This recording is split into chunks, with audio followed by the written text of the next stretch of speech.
এই বিরিয়ানিটি রানাদার বিরিয়ানিকে একদম বলে বলে গোল দেবে, সত্যি বলছি, এটা না খুললে তোমরা বুঝতে পারবে না। Welcome to my mini vlog.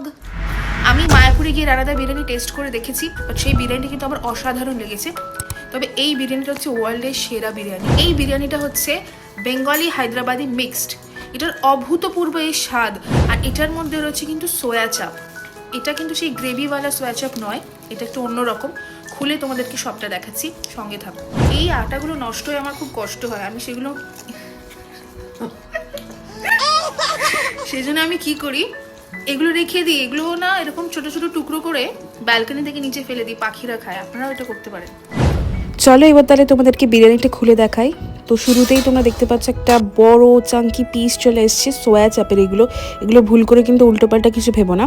আর এই খাবারগুলো এসছে একটা ভক্তের রেস্টুরেন্ট থেকে, তাই প্রত্যেকটি খাবার হচ্ছে ভগবানকে নিবেদিত খাবার, প্রসাদই বলা যায়।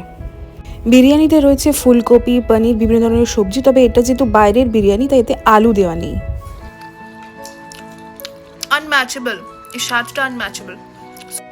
তো আমি তো আর মায়াপুরে গিয়ে রানাদার বিরিয়ানি খেতে পারবো না, কারণ আমি তো ওয়েস্ট বেঙ্গলে থাকি না। তো যেখানে থাকি সেখানেই নিজের মতন করে একটা বিরিয়ানি খুঁজে নিতে হয়েছে। সোয়া চাপ থেকে শুরু করে বিরিয়ানি থেকে অসাধারণ। ভিডিওটি ভালো লেগে থাকলে যার আগে একবার প্রেম সে হরে কৃষ্ণ বলা কিন্তু একদমই ভুলো না।